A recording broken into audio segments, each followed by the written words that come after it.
What is up everyone, it's Saber here and welcome to another Naruto What If. If you end up liking the video, please consider subscribing. It's free and you can take it back at any time and it really helps me out, and this is my second channel, so if you want some more what ifs, go check out my other channels. And with all of the YouTube formalities out of the way, let's get into it. 2 years have passed since Iwagakure accepted the help from Naruto, and many things had happened across the elemental countries. Naruto himself changed after absorbing the 4 and 5 Tails flashback 3 days after making the deal Inoki as a sign of faith, and Naruto lead him to the diamonds used to house the bijou. Right this way Naruto, we have them hidden beneath the city, so until a Jinchuriki is found they are protected. The old man nimbly shuffled through the downward spiral cave silently. Following the Kage, Naruto took in a low-lit path. Many minutes passed. During the quiet trek underground, their footfalls resounding off the earthen walls, echoing further down the tunnel, finally reaching the end of the pathway, which was only large enough for one man to fit, suddenly opened into a coliseum large enough to fit a creature of great size. In the center of the enormous cavern were 2 standing waist-height pillars, and upon each stood a diamond large enough to choke a horse with both.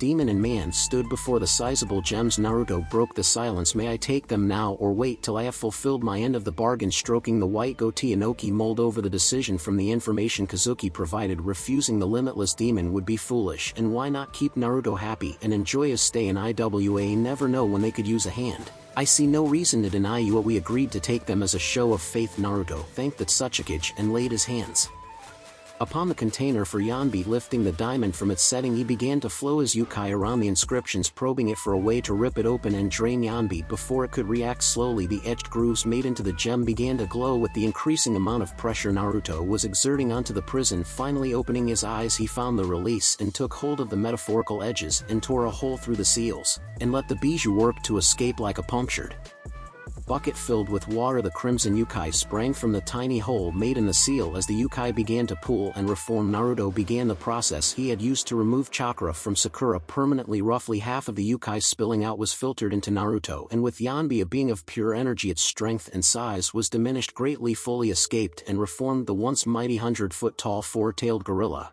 now stood at merely 50 feet and only harbored 2 tails. Roar. The powerful roar shook the cavernous walls. Yanbi's blood-red eyes matching its fur blazed in enraged fury, feeling its loss of strength. Tiny demon deal and things beyond you. Inoki had never heard the bijou talk. It was all roaring and blazing lava that came forth from its mouth. Inoki, you may want to stand back. Naruto watched the aged man shuffle away from the corner of his eye. The Yanbi slammed a fist on Naruto, hoping to kill him quick, so he may take his power back. Sadly, not all things work in the simplest ways. The large appendage was stopped dead by the raised hand of Naruto. You are no match for me, Yanbi. Half of your strength is already mine. To prove the strength he had taken, his mighty wings sprouted from his back, but had a distinct change to them. Along the bone that framed the wings now had deep glowing red grooves that made an intricate pattern to match the ones he already had covering his upper torso and arms. 2 tails sprouted from his anthropomorphic body, and the tails were tipped with wicked-looking barbed spikes. The ground split and shook from the unrestrained yukai pulsing off of Naruto. His face shifted into a snarl, and the midnight black fur covered his skin. Finally his size grew and grew until Naruto could now look down on the gorilla bijou, testing out his newly stolen Sharingan. His eyes took on 3 tomo and swirled within his red orbs. Come, little ape, and let me take the rest of you. The titans clashed with primal fists caught by the finger-like claws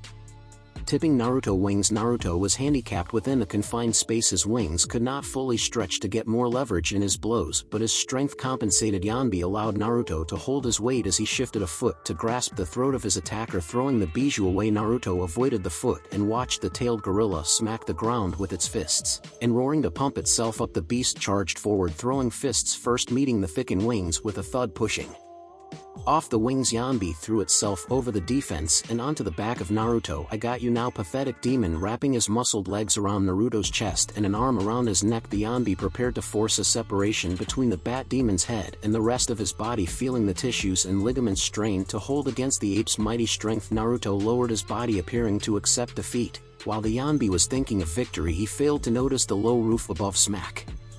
Naruto had thrown his body into the ceiling, with the Yanbi meeting head first with solid rock. The primate's grip loosened and Naruto swiped a wing across his back, knocking the gorilla off and into the wall. Eyeing each other down, the demons circled the room waiting for the next move. Quickly crossing the distance, Yanbi slammed his shoulder into the defending wings, hoping to off-balance the bat and get behind Naruto's guard. Pushing the gorilla off his wings, Naruto slammed his wings where the bijou would have landed had it not used a leg to tear into the stone walls and pull himself sideways. Once again the monsters met fist to fist. Each strike sounded like thunder as flesh met flesh. The gargantuan beasts matched blow for blow, quickly tiring of the primate's advantage of being able to strike and escape with all limbs. Naruto decided to play dirty once again, meeting each other's defense. Naruto's eyes narrowed as he turned his razor fangs and bit down on the muscled gorilla's arm, taking a large chunk of flesh. The walls shook with the primate's pain-filled screams as Yukai began to fill in the wound. Not giving a moment of recovery, Naruto swiped the Yanbi with his wings, leaving a large bloody trail across his face. Blinding one, Inoki stood on the sidelines, already knowing the outcome of the battle. From what he gathered, Naruto would use every advantage, be it fair or foul. The Yanbi roared as he wiped his bleeding face, trying to see out of the usable eye. You will not end me here. Demon Yanbi lunged forward, seeking to grapple the throat of his enemy. The Yanbi stopped midair abruptly. With a jolt, the gorilla lowered his arms and felt two prehensile tails puncture the toughened skin and were seen clearly exiting his back. Yanbi stared blankly at the things that would end his life. He ran his calloused hands over the appendages, praying they were not really there. Slowly the enraged eyes softened and turned black, with Yukai no longer being surged through his body. The strength left the primate and turned his lone eye onto the Sharingan-wielding victor. Before the gorilla could pass on, Naruto's face closed into the ear of the Yanbi and quietly spoke to the gorilla. Inoki could not hear what was said, but the defeated Bijou curled his lip into a mock smirk before slumping forward dead. Naruto ripped his tails from the corpse and began to take everything of the demon. End of flashback. Inoki left before Naruto could begin combating the Gobi, but the tremors of battle were felt hundreds of feet above them in the city. Naruto emerged from the underground coliseum an hour later, covered with many healing wounds but a triumphant smirk upon his face. The Yanbi and Gobi power changed Naruto. He became more relaxed and even more sarcastic. Kiyomi changed little from the power she and Naruto shared between them, preferring to be calm and letting her love gather strength while she supported him. Kiyomi knew Naruto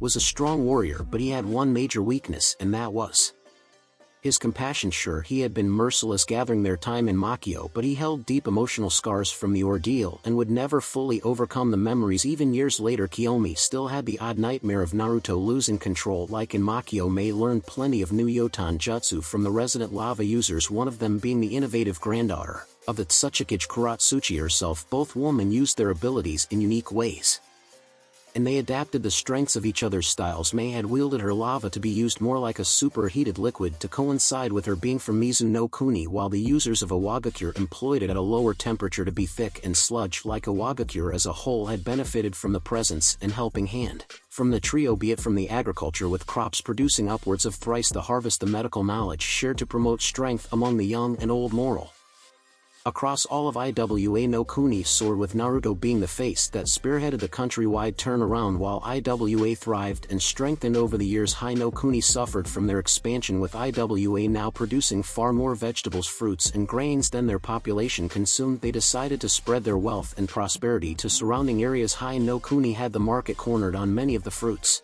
and grains, with their soils being so nutrient-rich. Iwa broke into their market with barrel-bottom prices for everything they had worked so hard to make sure only they could grow in vast quantities. The sabotage of other countries' lifeblood was frowned upon, but when money is on the line, sacrifices were made. Kanagakure was tasked by the fire daimyo himself to find and poison many, if not all, of Iwa no Kuni's farmlands. Sadly, their attempt was frivolous, as not only did their attempts make no difference in the quality of produce, in fact the following year Iwa grown food was sold even more plentiful than the previous harvest. The plants sprouted from the yukai of a demon proved to be far more resilient to chemicals than any other plant. Farmers across the elemental countries tried to replant the delicious and large vegetation exported from Iwa borders, and all resulted in not a single seed growing past a sprout. It was apparent not only did Naruto's yukai grown food taste better than their natural counterparts, it could only be sown where he had entrenched his yukai into the earth itself, meaning only Iwa could even fathom of using the seeds for farming. Now many are wondering how something as simple as competition in farming could be such a serious thing, but when a country's main export was once sold almost exclusively by them for abhorrent prices, only for someone to come along with even better products at a fraction of the price, where will all your customers go to the place with a better deal? With the products no longer selling, farmland owners tightened Their wallets raised local prices up to make equal profit and paid workers less and less. The price of living in Hino-kuni skyrocketed. Wages were lowered for the high-up fat cats to maintain profit numbers. People spending less and less on leisurely activities. A depression had settled onto the once growing country, and none had felt the blow heavier than Kanagakure no Sado. The budget that paid for the whole show was reduced, with the daimyo relying more on the cost-effective samurai to patrol the border outposts and settle local disputes. Then trained overpaid ninja out-of-country missions were being funneled into IWA, with their trade contracts having a stipulation of missions being sent to them for the cheap food exports. On the bright side of the depression in Konoha, with so many ninja waiting around, it was one of the most secure places to be. Sadly, no one saw the good of it, with so many ninja going unpaid. An unhappy Minato was no longer the leader of a thriving and happy village, but a tight dictator to keep Konoha from going belly up. His unhappiness began 2 years ago with the return of his scout and recovery team involving his daughter. Flashback: Minato sat in his big comfy chair reviewing the intelligence reports of foreign countries, reading up on the profiles of compiled by the many long-term ninja abroad, maintaining low-key lifestyles. Not all of it was spy reports, but even simple copied blueprints for a city's expansion were detailed for future use in war times. Hidden villages are used as shock troopers, hitting and running before retaliation. During peace they are used as black ops when something needs to be done. Cloak and dagger style: a ninja would be your go-to person. Information keeps the gears of war running smoothly with minimal incidents. Crash. Abruptly jumping from his chair, Minato looked outside and saw a large dust cloud billowing from the street below. Brandishing his kunai, the Hokage leapt from his window to the edge of airborne dirt and waited for it to dissipate. Stumbling out of the debris, Minato saw a figure wreathed in deep blue flames catch a foot on some upturned stone and fell face first onto the street. Slowly the yukai was sucked back into the necklace, and Minato could make out the unconscious form of Rei rushing to her side. Minato rolled her body and cradled her head as more ninja arrived to the scene. Get me a medical team now, the Hokage barked orders, and a few ran to get available med means. Lord Hokage, look, a ninja shouted.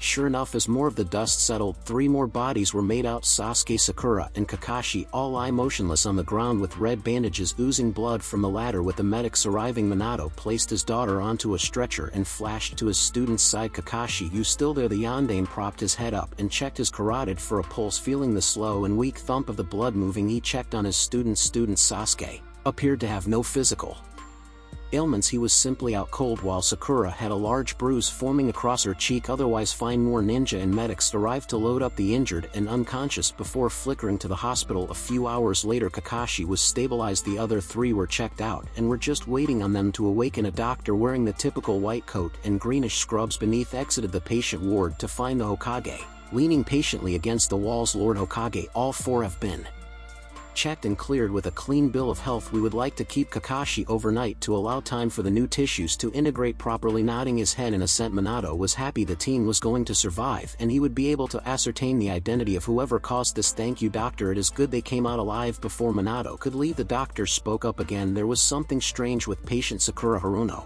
While she was being checked, we found no traces of chakra in her body. We wrote it off as exhaustion, but even now, hours after the oddity was logged down, her body still has no traces of chakra. And narrowing his eyes is confusion as was interested in this. Have you tried inserting foreign chakra to try and jumpstart the body into producing chakra faster? In the times of war, many ninja fell to exhaustion from the lack of chakra. A discovery was made that when the body felt chakra not its own enter the coils, it would counter it by producing a larger quantity of its own to force out the unwanted. Many ninja were brought back from the edge of death by the body's release of chakra. The doctor shook his head in a negative. The method proved ineffective. Results: Ms. Haruno's body lacks any trace of chakra. It is a medical oddity. Indeed, she is the first human in recorded knowledge that has absolutely no chakra in her body. Minato bristled slightly. As a subordinate he knew fairly well was being talked about as a freak that would need to be studied.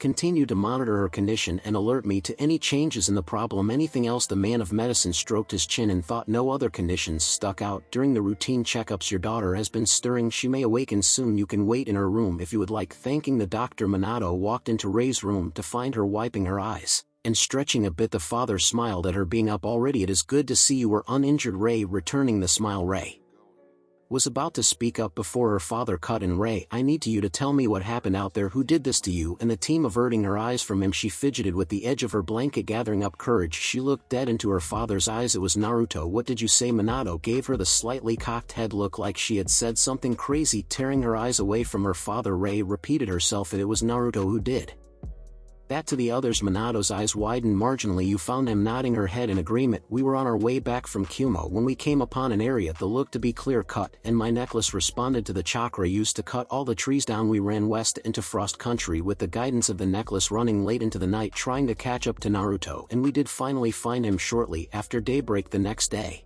Seeing her pause, Minato urged her to continue. Well, what happened next? Kakashi asked Naruto to return to Konoha and reconcile with our family, but he was adamant not to come with us. Kakashi ordered him to return, and Naruto didn't take kindly to that and added that he would only come here when he was ready to burn Konoha to the ground. But that doesn't explain what happened to the team. Sakura attacked Naruto with her super strength, but he weathered her punch like it was nothing, and backhanded her away. Kakashi charged his Raikiri to incapacitate Naruto. But it was strange. Ray was remembering the events that occurred. Kakashi's jutsu just disappeared, and Naruto raised his hand encased in the Raikiri and plunged his hand through Kakashi's chest, pushing the peculiar jutsu thievery aside. The Yondaime wanted the rest of story before planning a course of action, and Naruto created natural lightning in his hand and sent out arcing sparks to rip the ground and trees apart. Sasuke grabbed the dazed Sakura and unconscious Kakashi, and they hid. I was too scared to move, and just before the lightning struck me everything froze and Naruto drew the element back to his hand and it vanished. Then what happened to Sasuke and Sakura? Ray briefly rubbed the black lettering on her neck, which was noticed by Minato. Naruto said he always hated Sakura and would take her future away, then placed his hands on her head and she just passed out. He did the same to Sasuke and Kakashi. Ray, why are you rubbing your neck? Eyes widening, Ray drew her hand back from the etched skin and kind of hoped her father would simply let it go. It is nothing, just some pain from using the necklace's yukai for so long. Not buying her excuse at all, Minato reached to remove the hair covering Naruto's marker. Ray reached to stop her father, but he only held her wrists, brushing red hair aside. The deep black words was plain as day upon her ivory skin. The Yondaime's eyes narrowed upon seeing the tattoo upon her skin. Where did this come from? He asked calmly, praying this was not something more he had to worry about. Naruto did it before he knocked out the team. He said I could call him to keep me safe if I ever needed him. A metaphorical light bulb flicked on above the Hokage's head. Call him, you say? Sort of like my oration. Well, he never said what it did, but that I could call out to him and he would come with a smile so large and bright the Yondaime could salvage the failed mission and find the answers to all the questions that have been plaguing him since Naruto resurfaced. Could you call him now? I can try. She briefly thought about actually contacting Naruto. I can't call Naruto, he said, to only use it when I need help. So Ray did the thing all teenagers do from time to time. She lied her face off. Nothing is happening, Dad. Maybe he uses the necklace to know when I am in danger. Immediately the smile vanished from Minato's face and he stood from the chair. Sounds plausible. When you are released from care, your mother would like to see you. She is worried sick. Before he could exit, Ray had some questions that she wanted answered since before the mission. Dad, why did you attack the Kyuubi and lure it to Konoha? Freezing on the spot, Minato turned his head. Kyuubi attacked Konoha, sweetie, your mother and I defended our home. That's a lie, father, and we both know it. I read the records on Kyuubi along with the past Hokages. They had been trying to seal it for years, so why did you seal it into Naruto? Only to kill him, to try and get rid of it. That is enough, Ray. Kyuubi attacked Konoha, and I got rid of it. End of story. Being brushed off rubbed the young girl the wrong way, even by her father. What did you trade off to seal Kyuubi away? Huh? Missing ninja, some forgettable villagers. Naruto, I did what was necessary to keep Konoha safe and kill Kyuubi. Piecing the clues together, Ray came up with only one conclusion. You did promise Naruto's life to seal Kyuubi, didn't you? You're a monster. No, the Kyuubi is a monster. I only did what was required to kill it, and I would do it all over to watch the beast die by my hand again. Minato's face was red with anger at the disobedience and disrespect shown by his only daughter. Ray's eyes shone with tears at the new monstrous side her father is displaying. While being terrified that her father would such a thing again, in her own angered state she shouted without thinking, well, you failed. Kyuubi isn't dead, she is very much alive, and she and Naruto are coming. Slap. Ray held her bruising cheek from the backhand she had received. Minato's eyes were cold as his face returned to its regular shade. You will be punished for such disrespect to your father. You have shamed the Namake's name. Ray, you will be wed to Sasuke Uchiha in 2 years' time. You will no longer be a ninja of this village. You will now spend your time learning from your mother how to be a proper wife. I hate you, the Namake's girl screamed, but Minato was already gone from the room. End flashback. Since that day, Ray rarely spoke a word to her father, only turning her head to not see the man who not only took her dream to be a ninja but also sealed her future to be with the appalling Sasuke. Kushina tried to mend the broken relationship between father and daughter, but it was not to be, as every time Ray caught sight of her father, the actions he did to Naruto and Kyuubi would bring a sneer to her face. Kanagakuren had eventually caught wind of Naruto parading around Iwa, so Minato sent a missive to the Tsuchikage about escorting Naruto from there. lands and handing him over to Konoha. The Tsuchikage sent the missive back with a scathing response outlining the major political roulette he is playing by demanding the person hailed not only by the ninja of IWA but the special guest by Daimyo of Earth Country himself for putting IWA back at the top economically with the continuing help of Naruto. The letter ended with a threat that if anyone seen trying removing Naruto against his will, that Earth Country will force Hino Kuni into a depression. That it will never recover from. Kanagakure could do nothing against Naruto, with the Fire Lord stopping by and telling Minato straight up that Hino Kuni could not afford any more losses and profits, or the whole country would indeed fall into civil unrest. And Kanagakure had the promise from the daimyo that Konoha would be the first thing to lose their funding if it came to that. Jiraiya continued to snoop around IWA, ascertaining why Naruto continued to reside within Earth Country, and he hit a major break after one of his many prostitutes/spies bore the truth from an ANBU present for both Naruto's arrival and meeting with the Tsuchikage. Flashback with the bulky white-haired Sannin leaning against the window. He delivered his findings on Naruto. My spy convinced one of the ANBU to talk who was present for Naruto's appearance and acceptance into Iwagakure, and the boy showcased the talent, almost identical to the Shodame's Mokutan, except that it produces any plant life, not just the deciduous trees. At his arrival to Iwagakure, Naruto sprouted a plump peach from the dry cracked earth for Inoki to taste. It must have been the best damned fruit ever since. That Tsuchikage simply turned and entered IWA with Naruto in tow. Jiraiya continued to read from the written log his spy made upon entering the office. Naruto offered to make thousands upon thousands of acres of land produce fruits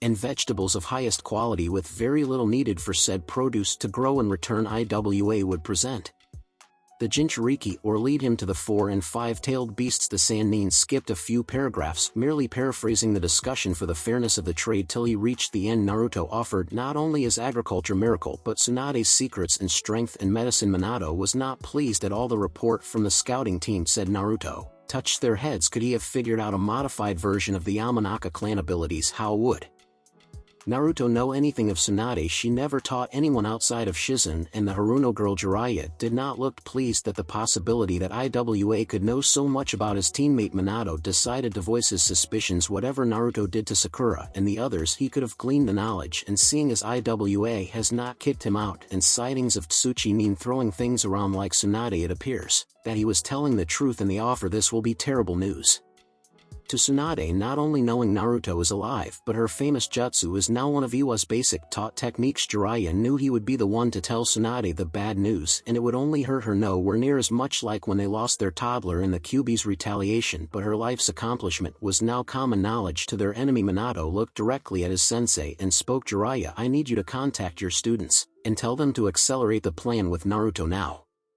Hunting bijou, we need to collect them before he can find the rest. The Sannin nodded his head. Turning, he leapt out the window to talk to Tsunade and get in touch with Nagato. Flashback end now 2 years from the day Rei Namikaze was forbidden to become a ninja and forced into being an unwilling housewife. We find Rei Namikaze sitting in her lavished room with beauty products spread across her room, and many girls surrounded her oh-ohing and awing as they prepared for her wedding. All of her friends and family said she was one of the most beautiful young women around, but on her wedding day to Sasuke Uchiha she never felt uglier. Finally the preparations were done, everyone left her room, and now Rei sat alone staring into the mirror at her dolled up reflection. The young lady thought of her future if she went through with this. Sasuke never smiled. Uchiha sat eating. She would ask how his day was and he would only reply that she was not to speak until spoken to. Surely Sasuke was not that bad, right?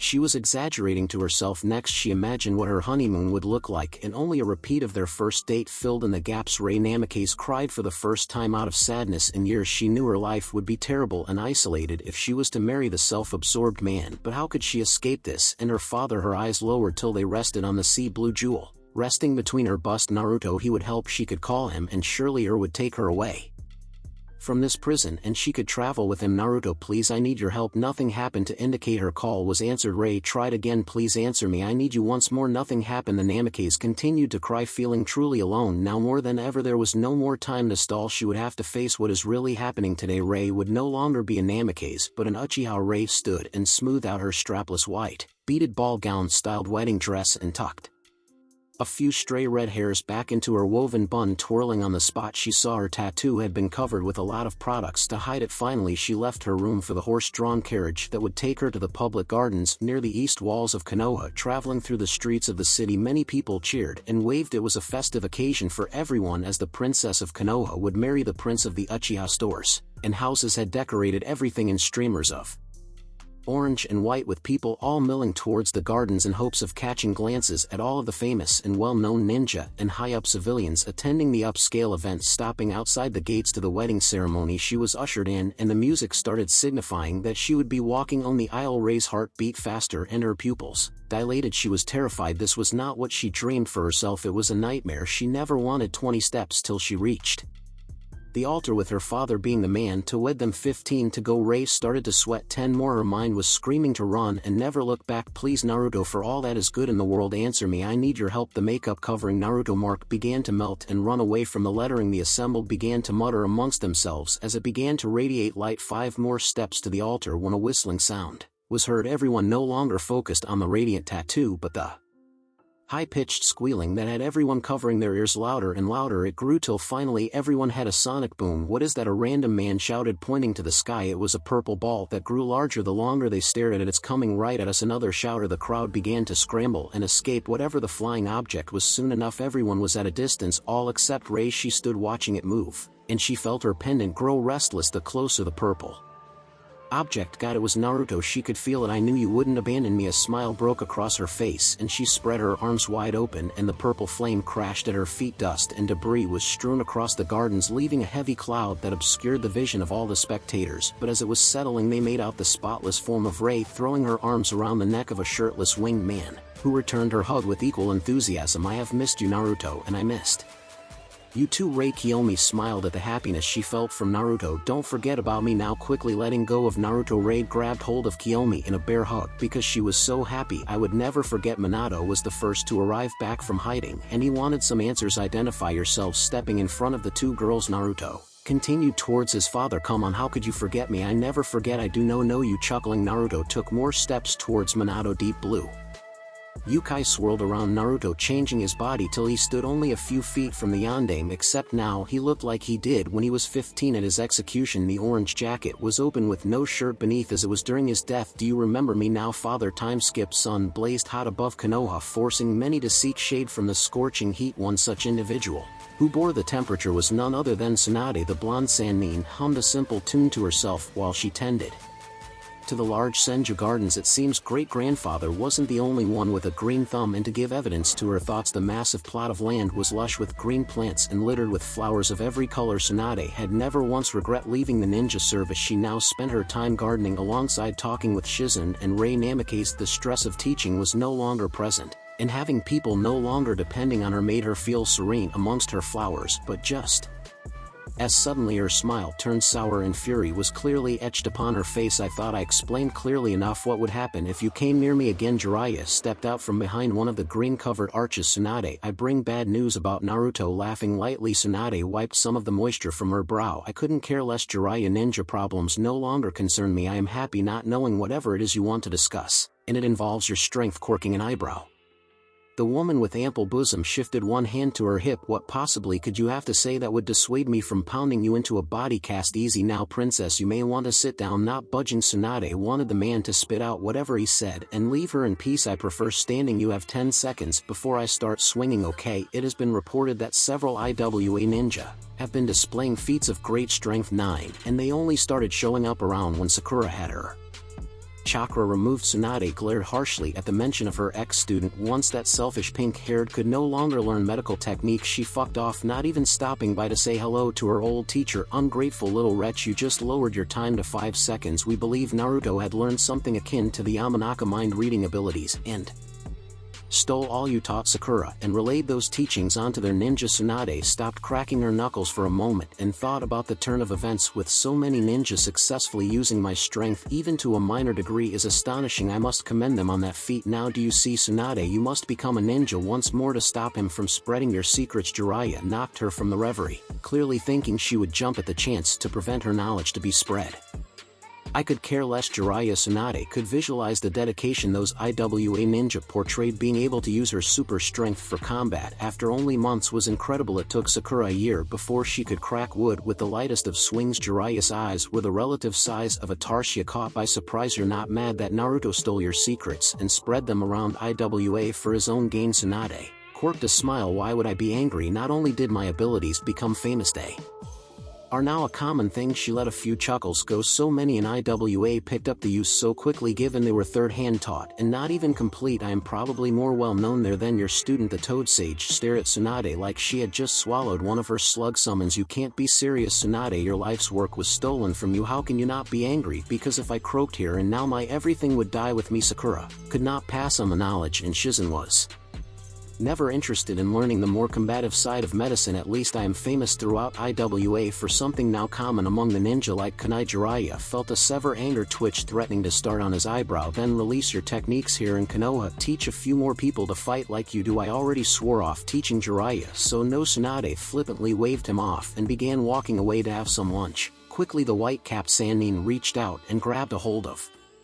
Tsunade's shoulder. As a citizen of Fire Country, you should do it for the betterment of our nation. Grasping the offending hand, Tsunade twisted Jiraiya into a kneeling position. A citizen of Fire Country? A smirk played across her face. Then I can easily arrange to change that. Kicking her annoyance away, the slug woman headed to begin her packing. Jiraiya rubbed his now aching joint and vanished in a swirl of smoke. I should tell Minato. Minutes later, Jiraiya was explaining to his student that Tsunade was going to transfer her citizenship to another country. Minato, you can't let her leave. She may not teach someone now, but she will, and while IWA has her strength, she said. What they knew was incomplete. I see what you were saying, Sensei. With IWA routing all foreign government-related missions to themselves, and to have a Sannin desert, the place her family built, would be like broadcasting to all who know that we are losing the faith of our strongest. A former high-ranking kunoichi cannot be left to roam unchecked. Sandain was risking a lot to let her leave. I'm not going to make the same mistake. Perhaps we can detain Tsunade for long enough to cool down and change her mind. Stroking his chin lightly, Minato closed his eyes and thought of perhaps enlisting Tsunade to care for some children. Nothing can change a woman like having children depending on you for love and survival. Okay, Sensei, try to seal off Tsunade's strength, and we can put her under house lockdown at a local orphanage.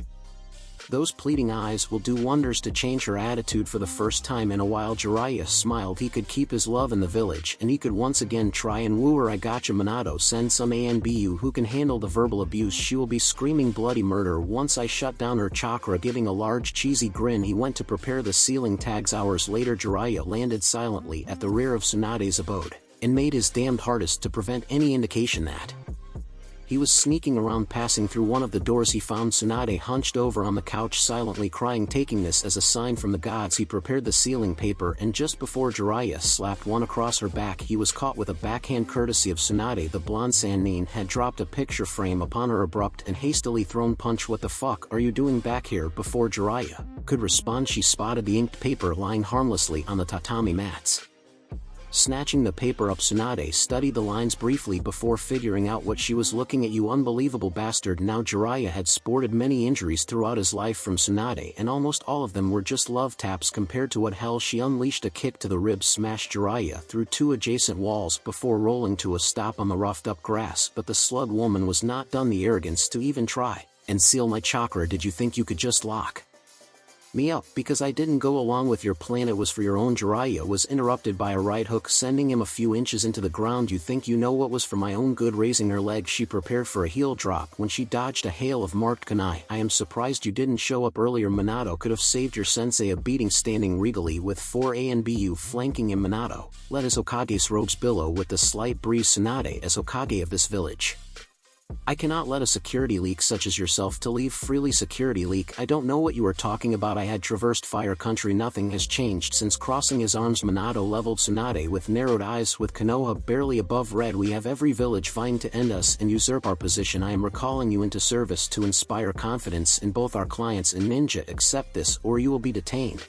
until cooperation is achieved. Pompous little bastard. I will leave one way or another. Cracking his knuckles, Minato pulled two of his kunai into a reverse grip. So be it. Like a flash of lightning, he appeared near one of the surrounding markers, aiming to quickly end the battle with a swipe across Tsunade's hamstring. Not surprised by the tactics, Tsunade had already turned for a knee to Minato's face. Flashing away, Minato thought of a new plan: ANBU attack to subdue. Immediately the 4 ANBU snapped into action. The first masked ninja came in with a flying kick. Tsunade did a pirouette, meaning the unlucky man upwards, while she came down with an elbow first. 1 down, 4 to go. Hearing the familiar whizzing of kunai, Tsunade stomped the ground, forcing a man-sized rock to explode upwards, letting the thrown weapons bounce harmlessly off. Kicking the boulder across her once manicured garden left a trail of torn-up earth. Scanning the area, she picked up another ninja coming in low with a tanto. The ANBU cut a triangle shape in the air, going for non-lethal cuts. Tsunade watched the sword move gracefully though the air, leaning her body left and right. The swings passed harmlessly through the air. Finally having enough, Tsunade gripped the ninja's hands mid-swing and jerked the sword wielder forward. With the ninja stumbling forward, Tsunade arched her back and threw a skull-shattering headbutt into the face of the surprised ANBU. Blood dripped from her hairline after delivering the primitive strike. Tsunade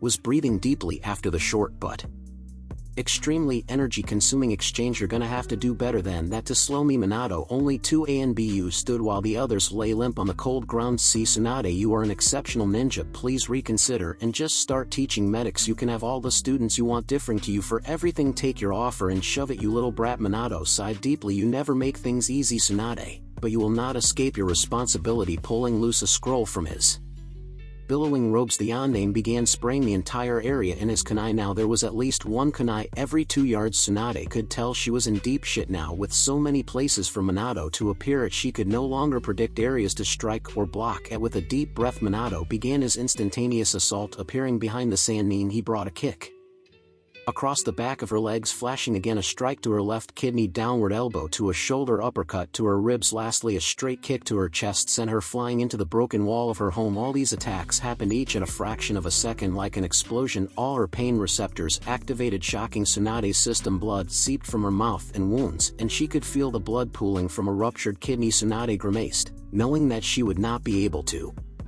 stand steadily with her leg muscles refusing the command to move. Minato saw her struggling to stand and decided to hit the lesson home that he was stronger and commanded her with his prized jutsu. The swirling blue energy formed in his hands like a frozen sun, dashing forward to plunge the chakra ball into her stomach. His movement was stopped by the sturdy double-handed grip of Tsunade herself. Their hands shook and shuddered as they put more strength into the confrontation. Minato had the advantage of being able to push with his body weight. Slowly the Rasengan edged closer to her soft skin. Sparing a glance at her face, Minato saw her face change from the determined focus of keeping his hand away to a victorious smirk. Eyes widened, he saw her push his hand upwards and released her grip. The spinning chakra began digging and twisting. Minato knew ending the jutsu prematurely would cause it to become unstable and lash outward with lethal results. The Hokage watched in slow motion as the orb sank deeper and deeper into the torso of the slug Sannin. Tsunade felt little pain as her body went into shock. Her eyes became unfocused and the vibrations of the jutsu working left her body. The panic of death never reached her. She just watched a memory flutter through her mind. Memory. Little Masumi twirled through one of the many fields of flowers around Konoha. Tsunade sat on a blanket just watching her bundle of joy, picking flowers before crumpling them and tossing them around her like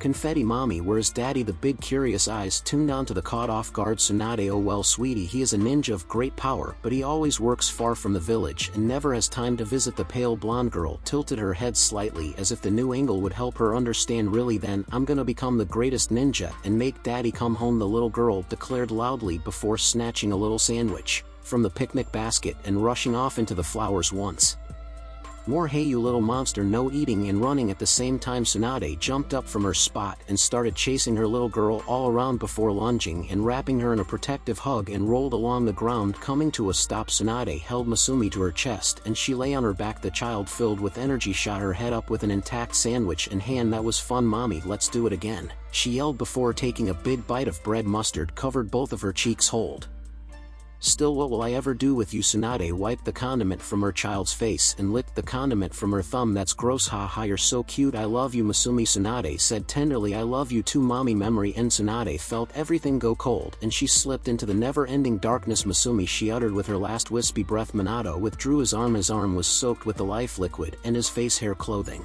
was speckled with more blood drops reflecting the light like a morbid version of glitter. Stepping back, he tried to come to grips with what he had just done. Turning his head, he saw Jiraiya standing. Sensei, I didn't mean to, it was an accident. I know. Minato, don't contact me for a while, I have some stuff to do. The Hokage could see that his teacher was torn and dying on the inside. He witnessed his most beloved student end the life of his only love, regardless of it being a mistake. Jiraiya could feel his heart clenching and stomach churning.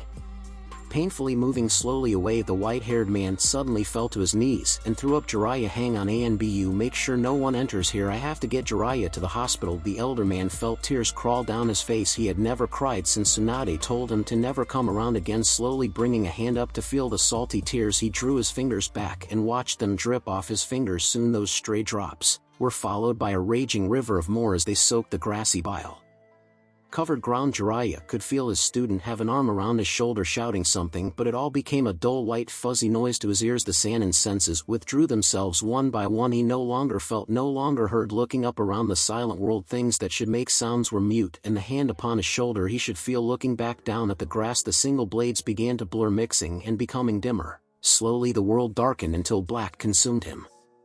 And the Sannin slumped to the grass. Time skipped 3 short months after Tsunade's death, and whispers of her disappearance arose. The rumors spread from her taking extended vacation out of the village to assassination, and Konoha was covering it up. Many citizens visited the Senju estate only to be turned away by teams of ANBU. The presence of the highly skilled ninja only further multiplied the mystery and interest in what happened. Although today would end their wondering, with the Hokage making a village-wide announcement. The white and red cloak billowed around Minato as he stood atop the Hokage tower looking out over the amassed crowds. The courtyard was filled and many more were circled around the walls. Finally satisfied with the numbers, he begun his speech. People of Konoha, I have heard your rumors and concerns around the Senju compound, and with a heavy heart I confirm the Tsunade Senju has been assassinated. Gasps and murmurs arose from the crowd, and it became a calamity. Some were shouting for retribution and others were crying for a woman they did not know personally. Raising his hands, Minato quieted the crowd to a low rumble, and he continued his prepared cover-up. 3 days ago we had intruders within the village, and they successfully caught Tsunade off guard. With continuing investigation we have suspicion that it was those of Iwagakure. At the mention of IWA it was like a starter gun went off, and the crowd erupted into shouts and roars, seeing his people all for this lie.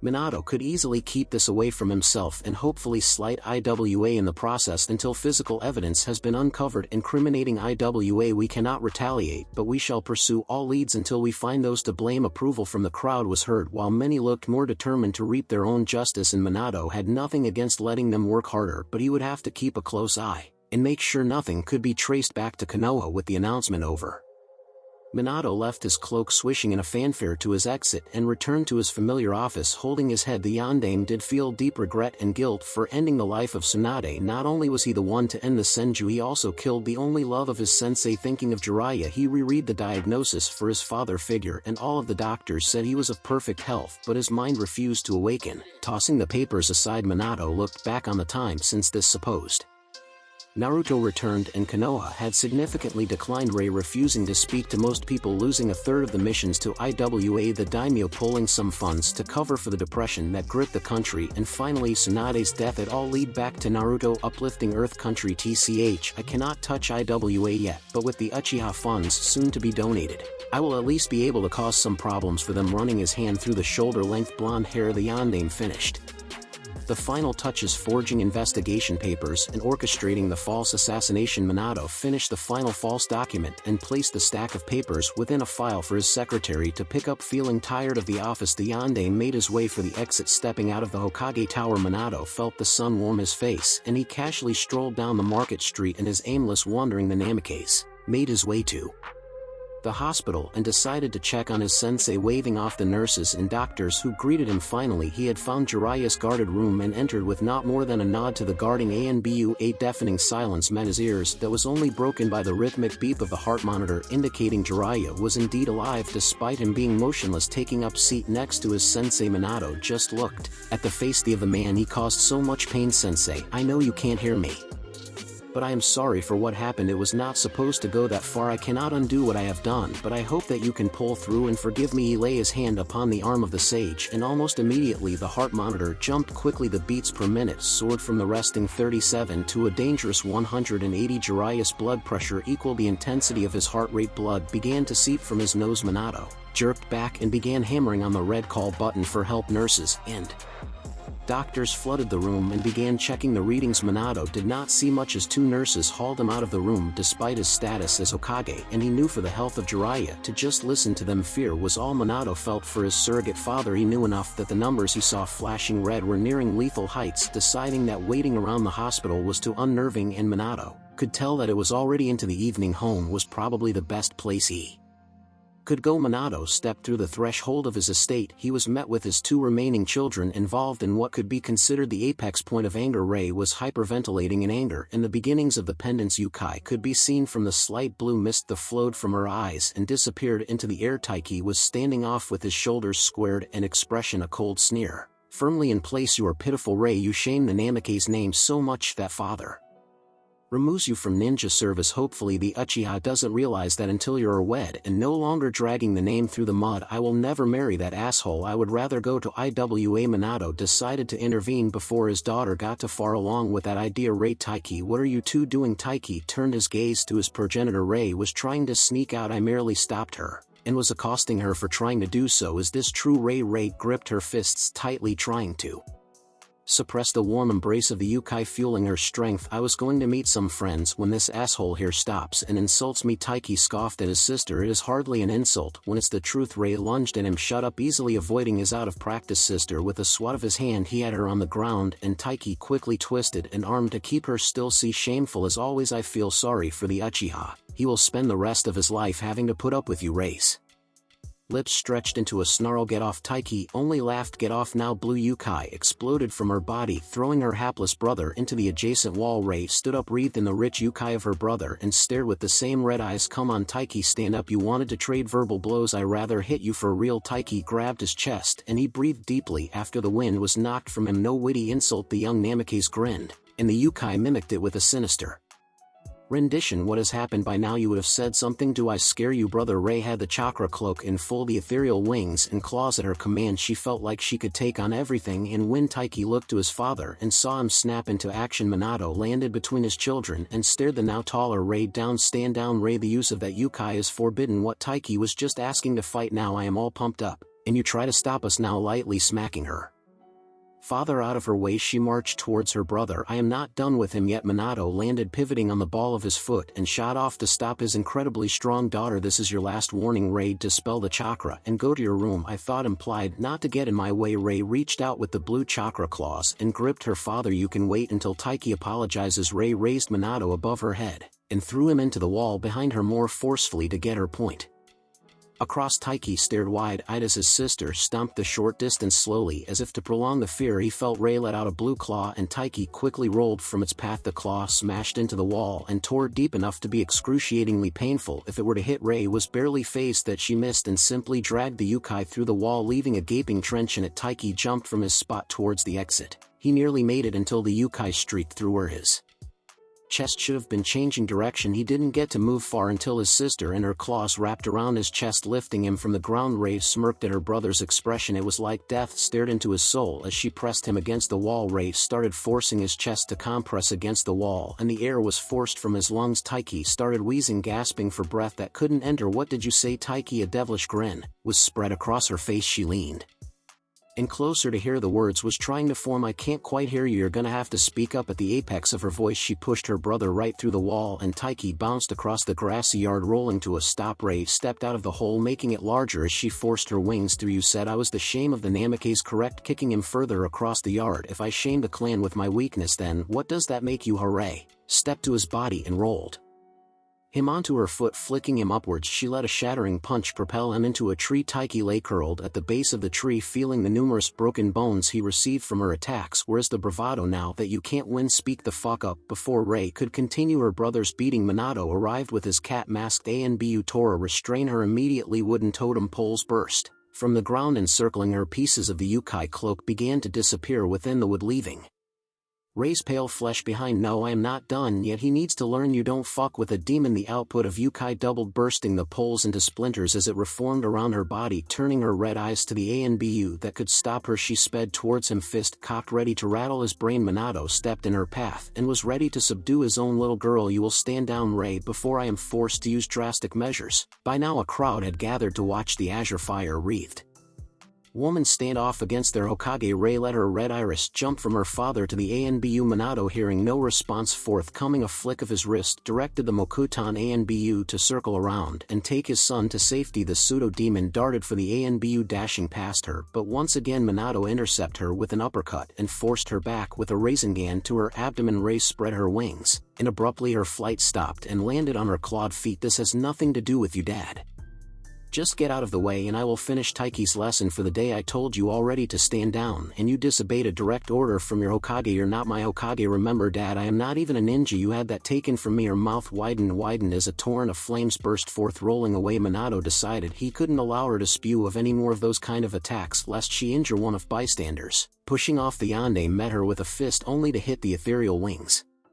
Blocking the strike, Rei blasted her father back and the Yukai swirled angrily around her. All I wanted was to be a ninja, and you took it away from me. All you do is take. Rounding up for another burst of flame, the young Namikaze tilted her head back for more momentum. Behind them once again the flames flew, only to be stopped as Minato has once again zipped close enough and smashed her jaw shut with a palm strike. The flames were unbidden by the new obstruction and spilled through the teeth in thin, searing beams. The redhead backhanded her father with the strength of Tsunade, sending him far enough away and leaving his head ringing. You take away Naruto's childhood, and you took away his life. You are not a man, you are a monster. Rei's words echoed in his mind, slowly enraging him. Monster? You call me a monster? Standing up, Minato brushed his stray hair aside, now fully displaying his countenance. Screwed in anger, you willfully used the chakra of that demon. You attack your brother. You threatened to desert the village for IWA, and I am the monster. At this he drew his scroll of marked kunai. You want a monster? Then I will show you a monster. And the kunai rained down, covering the ground in marked metal. Rei raised her wings, letting them bounce harmlessly off the Yukai. The final kunai settled on the earth, and it was eerily calm. The crowd held their breath. The ANBU sped away with Taiki in the lull of fighting across the grounds. Only the flickering and hissing of Yukai was heard, staring dead into his daughter's red eyes. Minato vanished. Rei was launched sideways, and her father stood in her place with his foot extended from a kick mid-flight. She was met with a downwards punch into the dirt, swinging her claws out. Rei hoped to catch Minato before he could vanish one more, but she was too late, and he was already a distance away, growling deep within her throat. Rei stood tall, having the Yukai protect her. How did Iteration work again? I got it. Predictably, Minato disappeared once again before connecting with his attack. Minato was clotheslined and sent into the dirt, clutching his closing windpipe. Rei raised her clawed foot to stomp her father, but he rolled and vanished once more. You taught me how your Iteration works. I know how to stop you. Minato knelt, rubbing his aching trachea. I will switch it up. The yellow flash started again. Rei watched the yellow after image to find her father's trajectory, knowing that once he uses the jutsu he must reach the marker before being able to start it again and change direction. Rei saw the flash being his attack, and she moved to anticipate it, putting a fist through where his chest should have been. She met air and received a Rasengan to the back for her effort. Face first in the ground, Rei did not receive respite as Minato kept charging his spiraling jutsu in both hands. Blow after blow, the Yondaime did not stop his assault until her cloak began to thin. Leaping back to admire his work, Minato waited for his daughter to get up. Rei pushed herself to her knees and coughed up some blood. Standing, she faced her father with one demonic red eye and the other royal purple she inherited from her mother. The Yukai cloak looked shredded, and there were patches missing. Half her face was exposed, giving the impression of a ghostly mirror. Rei could feel the necklace's agony trying to maintain the cloak to keep its carrier alive, but the intensity she used drained it quickly, and the barrage she took only hastened the fact. Minato snapped his fingers, and the Tora Anbu surfaced from the ground and restrained her with the Mokuton poles. The last of the cloak left her, and she felt her eyes closing. Her struggle was in vain as she surrendered to unconsciousness. Tora, you will watch over her for the next 2 months until her wedding day. Any hand of Yukai, you will restrain her with force. We cannot have her doing this again. Understood, sir. Nodding his head in gratitude, Minato swept his sweaty hair away from his eyes as the Anbu took his daughter to be.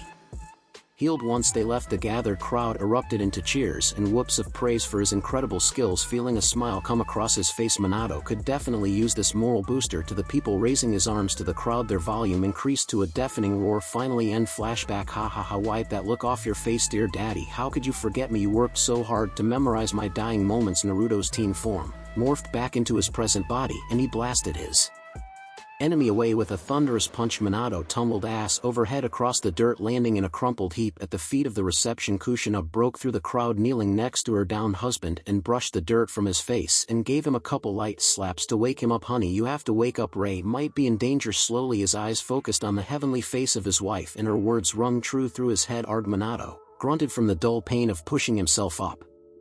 Facing the grinning Naruto, Minato threw a hand to his side and the signature humming chakra ball appeared instantly. You come at the greatest known bijou with your pathetic jutsu. Swinging a leg behind himself, Naruto prepared to face Minato head on. You seem pretty determined. Come and I will destroy everything you care for. Minato was definitely baited and his battle cry rang out as he charged, coming within an arm's reach. Naruto's grin turned into a full-blown smile. The mighty Rasengan disappeared from the hands of its creator and came to life within Naruto's. Catching the outstretched hand, Naruto held the on-name still and plunged the spiraling ball into his stomach. Lifted from the force, Minato's body could not escape as Naruto held him against the jutsu. Finally releasing the chakra, Minato slumped to the ground, having felt like his organs had rearranged themselves. Naruto lifted the limp man to look him eye to eye. You feel but a sliver of what I will unleash upon you in this village. Pray to whatever god you worship that you die quickly. Throwing the unconscious Hokage back at his mother, Naruto took in the assembled people and his voice boomed out. Scum of Konoha, I am Naruto Mizoku. You may remember me as Naruto Uzumaki. Today is the day you all will feel my anger and hatred. Run, scream, beg, it will do you no good. I will hunt down each and every one of you. Today is the day you will all perish. Naruto's body instantly shifted to his gargoyle-like form and he charged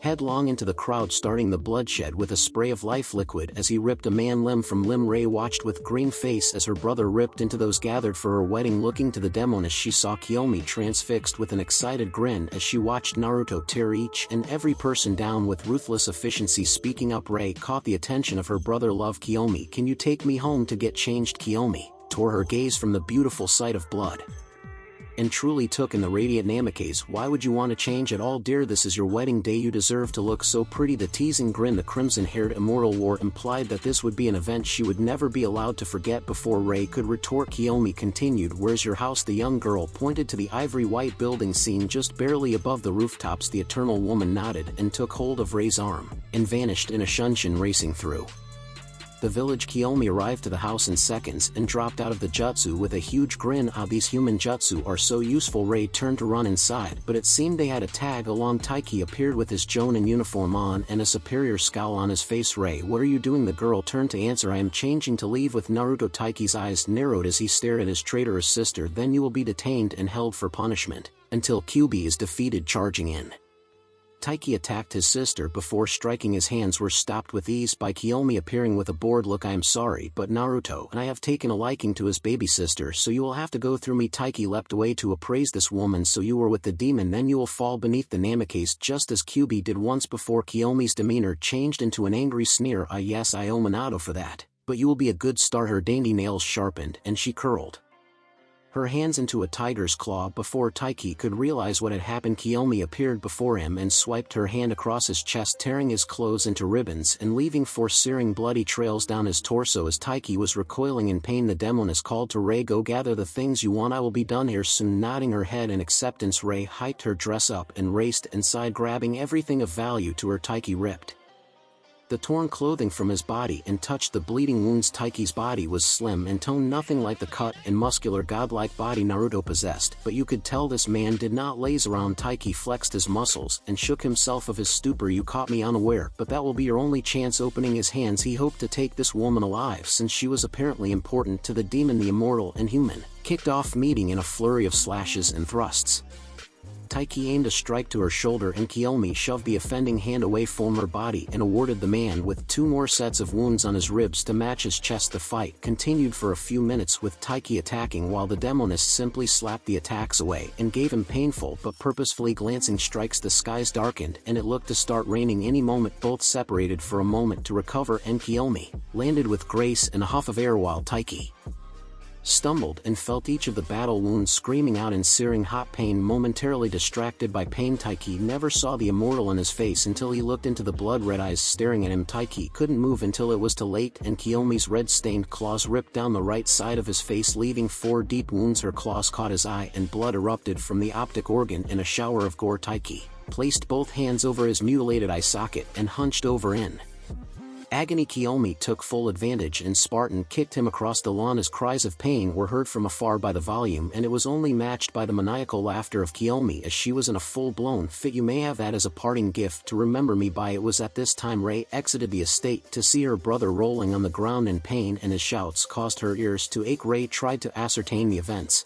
but Kiyomi blocked her sight. "Let's go, Rei. I am sure Naruto would like to know you are safe." Rei leaned to see her screaming brother, but the demoness had already grabbed hold and the Shunshin was underway. Back with Naruto, the anthropomorphic demon had just bisected a woman as she ran when an ANBU appeared and sped through a chain of signs and a cry of Katan. Goryuka, the flaming dragon, erupted from the ninja's mouth and barreled towards Naruto. The transformed demon pulled a wing across his body, covering himself as the flames washed over and burned everything. The ANBU held the flames going for a few seconds until he relented, letting the smoke clear amongst the soot. Naruto stood unharmed. "My turn, Futon." Subasakiri, the wind formed over his wings and took shot off towards the ninja. Hardly surprising, the ANBU jumped and spun horizontally as the jutsu sped by, only nicking his arms and clothing. Landing in a crouch, the ANBU saw Naruto turn and head towards the fleeing Hokage. Taking advantage of having his back, the ANBU started another ninjutsu. Taking a breath to call out the technique, the masked ninja heard low screeching behind him. Turning to face the noise, he was met with the dodged jutsu slicing his body into quarters. Naruto watched as his mother and a Chunin were attempting to run with Minato hanging limply from their shoulders. Thrusting his hand out, Naruto expelled a burst of air, and abruptly the aiding Chunin's chest exploded and he fell to the ground. Kushina was pulled down by the sudden weight in her husband's body and saw the ninja fall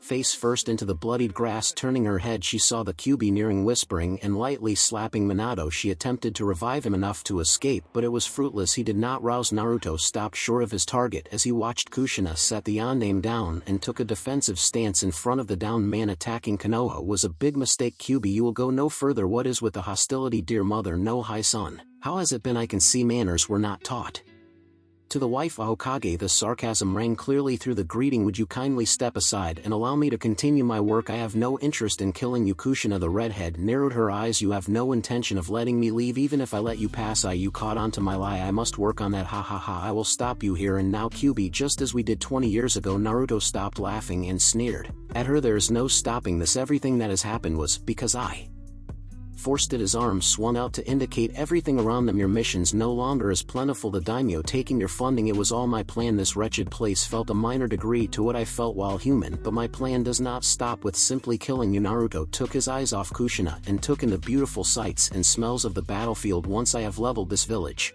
I will erase the very history of Konoha. No longer will people remember the past Hokages or the achievements garnered. The true punishment for what was done to me will be that everything that is here will cease to exist to the minds of every man, woman, and child. Finished his rant, Naruto turned back to Kushina to see her holding the final hand seal for summoning Kuchios Kamikainu. Naruto's eyes widened in his arrogance for thinking himself untouchable. The skies darkened and clouds swirled swiftly before parting to the black chains that extended to the earth. Who dares summon me? The divine voice thundered across the land while the being descended from the atmosphere and the god landed next to Kushina. Turning its head, the being took in the Namikaze. It is you again. What pitiful reason have you called me? Fo. The man stopped mid-sentence when he saw Naruto. Kushina bowed to the summoned god. Kami, the Kyuubi has returned. I ask that you remove it from this realm forever. The deity gave the most unholy smirk. So it seems I will do this. The god brushed the shoulder-length raven hair away from his face, revealing a short beard and sinister eyes that gave off smoke before the kami could move. Naruto spoke. You are no god. I can feel the fallen's power flowing through you, calling for me to slit your throat and take your blood. The now revealed demon laughed loudly. So even with the mind of a human, a demon can feel my hunger pushing them. The mysterious demon continued to laugh. Now come, become part of me once more so I may have my more of true powers restored. Naruto felt his body betray itself